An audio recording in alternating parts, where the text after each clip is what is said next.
दोस्तों, आज हमारे वर्कशॉप पे एक पुरानी मॉडल स्विफ्ट डिज़ायर आई थी। गाड़ी चलाते समय हेलीकॉप्टर जैसी तेज़ घर घर आवाज़ आ रही थी।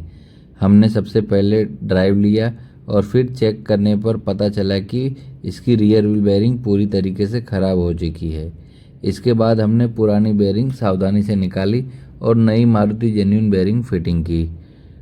इंस्टॉलेशन के बाद दोबारा टेस्ट ड्राइव पे गई। अब गाड़ी की आवाज़ पूरी तरीके से ख़त्म हो गई और ड्राइव पहले से काफ़ी स्मूथ और साइलेंट हो गई।